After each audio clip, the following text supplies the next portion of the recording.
का कहर बढ़ता जा रहा है। आबोहवा लगातार खराब होती जा रही है। दिवाली नजदीक आ रही है, लेकिन इससे पहले ही राजधानी दिल्ली के हालात खराब होते दिख रहे हैं। यही हाल एनसीआर के इलाकों का भी है। देखिए रिपोर्ट।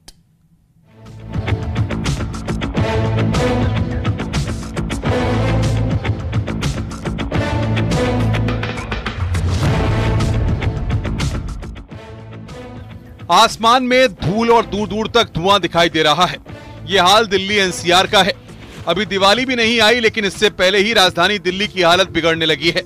हर साल दिवाली के बाद प्रदूषण अपना दायरा फैलाता था, लेकिन इस बार दिवाली से काफी पहले ही प्रदूषण बड़ी समस्या बन गया है।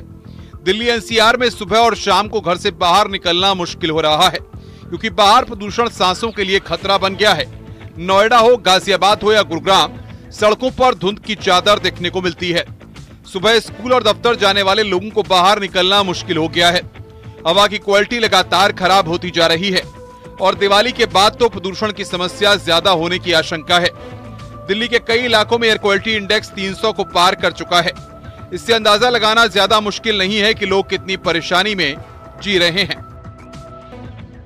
जहांगीरपुरी में AQI 364 दर्ज किया गया, तो वहीं अलीपुर और बवाना में भी 300 के पार है। कई दूसरे इलाकों में एयर क्वालिटी इंडेक्स 300 के आसपास पहुंच गया है। दिल्ली एनसीआर में हवा के खराब क्वालिटी होने से ग्रैप का पहला चरण लागू किया गया है। अगर आने वाले दिनों में प्रदूषण ज्यादा बढ़ता है तो फिर इसकी दूसरी स्टेज लागू की जाएगी। उधर यमुना नदी जहरीले झाग से ढकी हुई दिखाई दे रही है। यमुना नदी के पानी के ऊपर झाग की मोटी मोटी परत है। ऐसा लग रहा है मानो पानी में बादल उतर आए हों। ऐसे में दिल्ली की हवा के साथ साथ पानी भी जहरीला होता जा रहा है। दिल्ली एनसीआर में हर साल सर्दियों में प्रदूषण लोगों के लिए मुसीबत बन जाता है। अभी सर्दी आने में थोड़ा समय बचा है, लेकिन दिल्ली एनसीआर में प्रदूषण ने पैठ बनाना शुरू कर दिया है, जिसकी वजह से commission for air quality management ने दिल्ली एनसीआर के इलाकों में ग्रैप 1 लागू किया है। आमतौर पर ग्रैप 1 लागू तब किया जाता है जब शहर का AQI 200 के पार पहुंच जाता है। जहां तक आपकी नजर जाएगी वहां तक सिर्फ और सिर्फ आपको धुंध की एक चादर नजर आने वाली है। अगर बात की जाए पोल्यूशन लेवल की, तो अभी का जो AQI लेवल है, एयर क्वालिटी इंडेक्स है, वो तकरीबन 267 है, जो कि ऑरेंज जोन में है, जो खतरनाक की श्रेणी में भी आता है। आपको बता दें, इसमें सबसे ज्यादा परेशानी बुजुर्ग लोगों को एवं साथ ही छोटे बच्चों को होती है।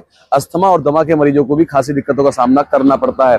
जैसे जैसे दिवाली नजदीक आती है, वैसे वैसे इस मौसम में तब्दीली होती है और पोल्यूशन का जो स्तर है वो दिन ब दिन दिल्ली एनसीआर सहित गाजियाबाद में बढ़ता जाता है। यही कारण भी है कि लाख तमाम दावे किए जाते हैं, लेकिन उन दावों को महज किताबी रूप में ही देखा जाता है। ये पहली बार ऐसा नहीं हो रहा है। हर साल इसी तरह की जो पोल्यूशन है वो बढ़ता है।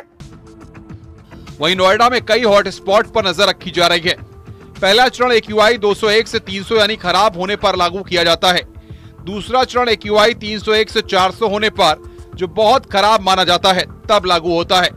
तीसरा चरण AQI 401 से 450 गंभीर होने पर, तो चौथा चरण AQI 450 से ज्यादा होने पर लागू किया जाता है, जिसे गंभीर से ज्यादा माना जाता है। एयर क्वालिटी इंडेक्स के लंबे समय तक बहुत खराब श्रेणी में होने पर सांस से जुड़ी बीमारियां हो सकती हैं। ऐसे में दिल्ली एनसीआर को प्रदूषण से निजात अभी नहीं मिलने वाली है। Bureau report, news 18।